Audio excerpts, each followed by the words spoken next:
J'ai envie de commencer par le flop. Le flop. Aujourd'hui, la semaine dernière, on avait commencé par le top. Quel est ton Ouais. flop de la semaine, David? Ben, mon flop de la semaine, c'est World Rugby, donc la Fédération internationale de rugby, Ok. qui a, selon les informations de Midi Olympique, qui a reconnu 5 erreurs d'arbitrage dans le quart de finale France-Afrique du Sud et Mhm. qui a reconduit le même arbitre pour la demi-finale Angleterre-Afrique du Sud, qui elle-même est entachée de polémiques d'arbitrage. Donc on peut quand même se demander la cohérence de la part de World Rugby de reconduire un arbitre après avoir, dans son débrief du match, reconnu qu'il avait fait des erreurs. Et en plus, dans les deux cas, clairement, ça s'est joué à un point, et dans les deux cas, ça avantage l'Afrique du Sud. Alors, on peut dire que l'Afrique du Sud a su tirer son épingle du jeu, a su s'adapter les deux fois. On peut aussi dire que les deux fois, elle a bénéficié d'un arbitrage qui s'est joué à pas grand-chose. Oui, c'est clair. C'est Voilà. dingue. Cette décision est dingue. Est-ce que tu as une raison pour l'expliquer? Est-ce que tu penses que c'est vraiment juste une erreur? Est-ce que tu penses que c'était défini avant le tournoi? Est-ce que tu penses, enfin, je sais pas. Je sais pas. Le problème du rugby, c'est que c'est vraiment un sport extrêmement de spécialistes et extrêmement l'arbitrage, c'est extrêmement particulier. Voilà, même entre grands experts, il y a toujours des débats pas possibles pour savoir si une pénalité doit tourner d'un côté ou de l'autre, ou si une mêlée effondrée est la responsabilité d'un côté ou de l'autre.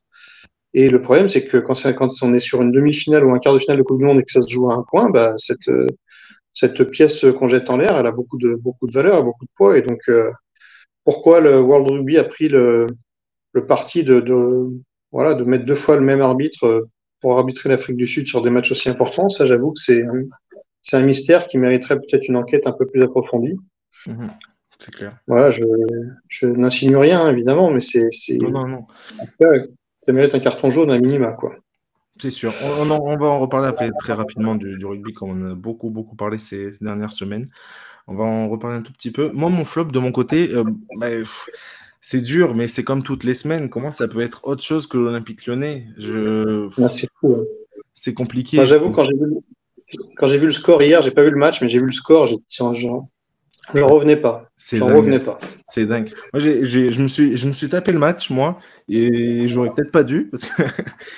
non, non, mais c'était pas bon. C'était pas bon du tout, mais pas bon du tout. C'était même pas entre deux équipes qui jouent, entre guillemets, le maintien.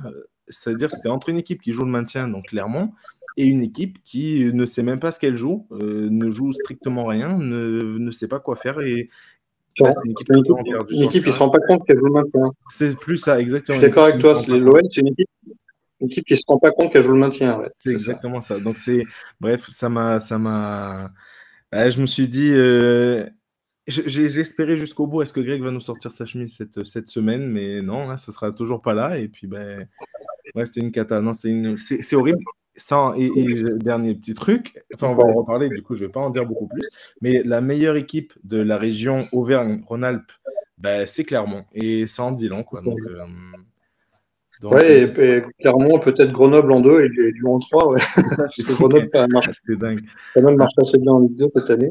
C'est dingue, c'est dingue. Non, c'est incroyable. Semaine après semaine, c'est vrai que là, les statistiques en plus sont vraiment Aïe. défient toutes les lois de la pesanteur, Ils quoi. arrêtent pas de creuser, ils arrêtent pas de creuser. Bref, c'est un truc de fou. Bah voilà, on a fait le débat de la question de la semaine dernière, enfin, il y a 2 semaines même. Est-ce que Lyon va aller en Ligue 2? Peut-être que non, parce qu'ils ont quand même, ils restent avec un effectif voilà, un peu mignon de qualité. John Textor a répondu à cette question en disant personne s'inquiète, ni moi, ni personne dans le staff, ni personne dans l'équipe. Exact. 3 points après 9 journées.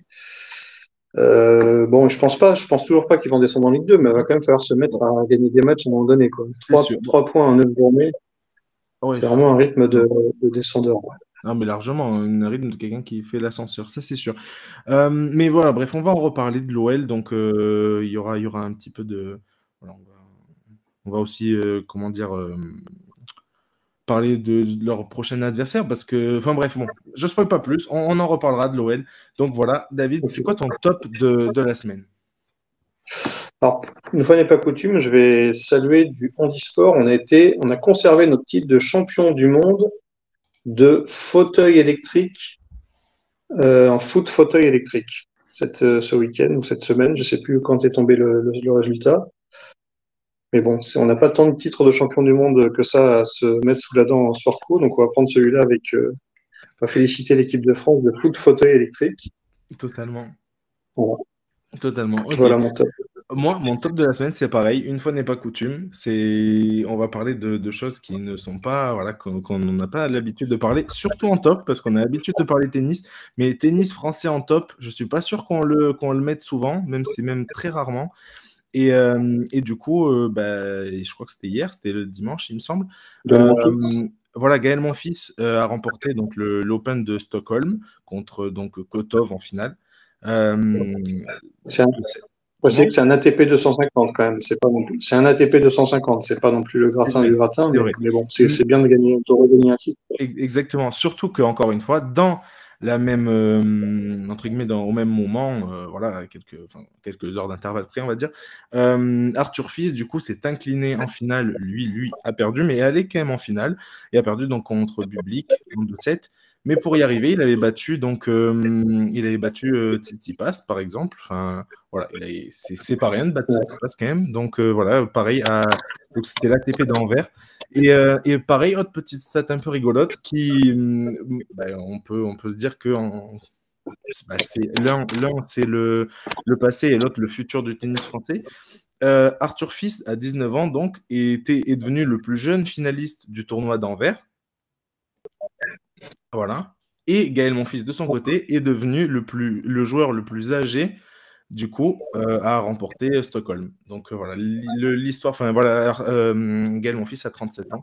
Voilà, je trouvais comment dire, la stat assez sympa. Voilà, il a Ouais, c'est gagné. marrant. Ouais. Voilà. Et c'est vrai que le retour de mon fils fait plaisir, mais c'est vrai que la montée en puissance de Arthur Fils, c'est vraiment la relève parce qu'on a eu un creux de génération dans le tennis français quand même Mhm. gigantesque. Et là, on a vraiment un jeune qui confirme semaine après semaine là, qu'il est vraiment solide.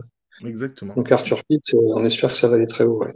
Voilà. Donc voilà, j'avais envie de mentionner ça. Ça faisait un moment qu'on n'avait pas parlé de tennis et surtout, ça fait un moment qu'on n'a pas parlé de Tennis tennis français. en top, tennis français en top. Et voilà, et j'avais envie de le mentionner. Du coup, voilà, il a gagné son 12e titre ATP, son 12e tournoi ATP, quand même, Gaël Monfils, c'est pas rien. Donc voilà, j'avais envie Ouais. de le mentionner. Autre petit top, voilà, d'habitude on en fait qu'un, je sais, mais là j'avais un peu envie de tricher parce que c'est un joueur que j'apprécie tout particulièrement.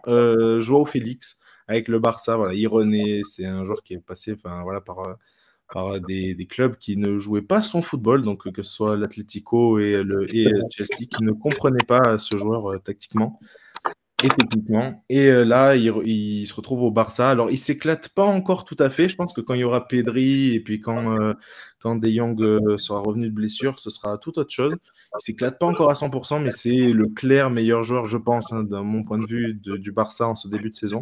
Le clair meilleur joueur. Et voilà, il revit. Ça me fait beaucoup plaisir. Ça me fait vraiment, vraiment plaisir de le revoir à ce niveau-là. Donc, j'avais envie de souligner les débuts, voilà, le début au Barça de João Félix. Enfin, voilà, statistiquement, c'est pas non plus monstrueux. Je crois qu'il en est à 3 buts et 4 passes décisives, quelque chose comme ça. Mais dans le jeu, c'est vrai que c'est bien.